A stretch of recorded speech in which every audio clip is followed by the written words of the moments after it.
Verse envuelto en una situación violenta, donde la vida de uno o la de un tercero corre peligro, no es algo por lo que la mayoría de la gente quiera pasar. Tomar ciertas precauciones o vivir en determinados barrios puede ayudar a minimizar la posibilidad de que dicha situación se nos presente, pero el riesgo siempre va a existir. Frente a la posibilidad de que nuestra vida se termine, y no viendo nada ni nadie que logre disuadir a quien nos amenaza, quedando entonces nuestra supervivencia en nuestras manos, ¿qué podemos hacer al respecto?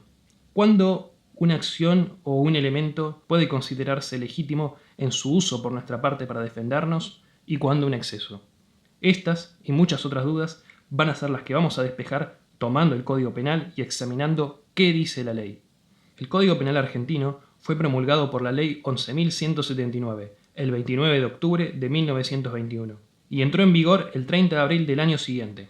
Al día de la fecha consta de 316 artículos, divididos en dos libros. El primero, que constituye la parte general del Código y describe los principios legales que rigen, y la segunda, en la que se describen todos los delitos en sus distintas modalidades y la graduación penal correspondiente.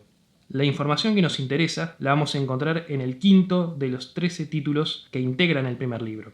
Este título se refiere a la imputabilidad y engloba del artículo 34 al 41.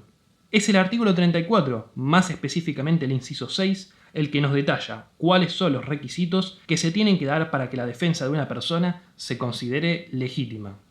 Este inciso nos indica que no son punibles las acciones de quien obrar en defensa propia o de sus derechos siempre que la agresión se considere ilegítima, que haya una necesidad racional del medio empleado para impedirla o repelerla y que haya una falta de provocación suficiente por parte del que se defiende. Vamos a pasar a desarrollar estas tres circunstancias. La agresión ilegítima se refiere a todo ataque injustificado, sin razón y sin derecho a un bien legalmente protegido, como puede ser la vida, el honor o bienes materiales.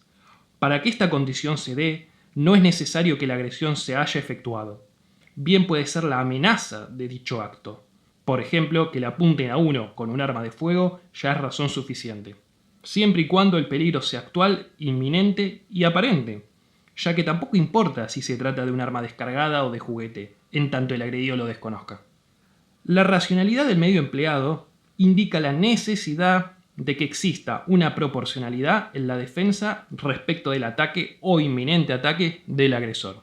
Esto no significa que deban existir igualdad de condiciones, como por ejemplo, frente a una amenaza con un arma de fuego, como por ejemplo una pistola, yo solamente puedo responder con otra pistola. No, sino que se debe buscar que la defensa no ocasione un daño mayor que el que se quiere evitar.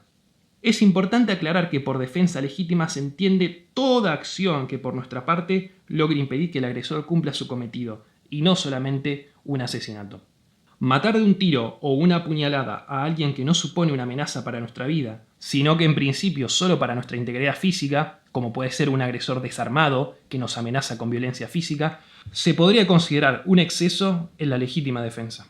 En dicha situación, lo más probable es que el agresor opte por desistir, pero si decide abalanzarse sobre nosotros para intentar hacerse con nuestra arma, podría entonces justificarse nuestro uso, ya que de pasar dicha arma a sus manos, el agresor tendría plena capacidad de poner en riesgo inminente nuestra vida. Respecto a la última circunstancia, la falta de provocación suficiente por parte de quien se defiende, la tenemos que entender en el sentido de que para que se justifique la legítima defensa, el agredido no debe haber provocado la reacción del agresor, ya sea con insultos o empujones, etc.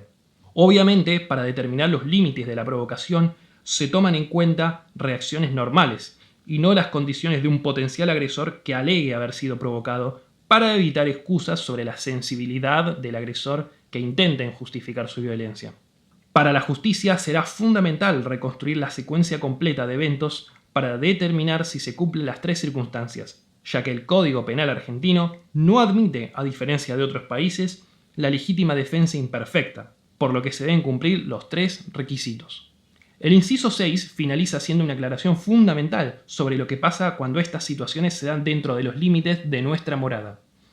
Considera que las tres circunstancias se dan cuando uno rechazare durante la noche el escalamiento o fractura de los cercados, paredes o entradas de su casa o departamento habitado o de sus dependencias, cualquiera que sea el daño ocasionado al agresor. Vemos acá que las intenciones que dicho agresor tenga una vez que penetre nuestra morada, y si éstas incluyen o no poner en riesgo nuestra vida, son irrelevantes, ya que nuestras leyes dan por supuesto que así es. La misma consideración hace el código si encontramos a un extraño en nuestro hogar, en el interior, y si éste se muestra agresivo. Esto se conoce como legítima defensa privilegiada y responde al hecho de que el agredido se encuentra en un lugar íntimo, como lo es el de su casa, totalmente desprevenido y en desventaja a expensas de quien actúa al acecho, violando su tranquilidad y poniendo en riesgo su integridad física, la de su familia o la de sus bienes.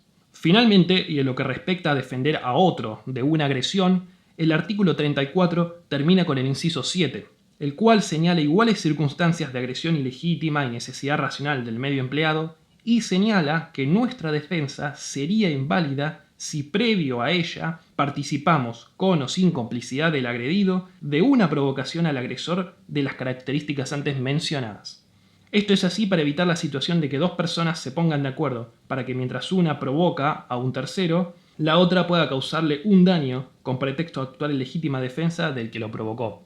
Viendo estas circunstancias, podemos llegar a la conclusión de que la legítima defensa solo puede ser eso, defendernos de forma proporcional a una agresión que en caso de poner en riesgo inmediato nuestra vida, justifica poner en riesgo la del agresor. Sin embargo, si éste se arrepiente, desiste o nos robó y ya está en la fuga, entonces cualquier agresión por nuestra parte va a ser considerada un acto de venganza o justicia por mano propia, y no defensa, ya que el peligro sobre nuestra vida dejó de estar presente. Vale aclarar que si bien para nuestra legislación rige el principio de inocencia, es decir, todos son inocentes hasta que se demuestre lo contrario, en el caso de la legítima defensa, quien se defendió deberá probar que estaba en su derecho de hacerlo. Espero que esto sirva para despejar dudas y estar más informados si nos vemos en la desgracia de tener que enfrentarnos a una situación así.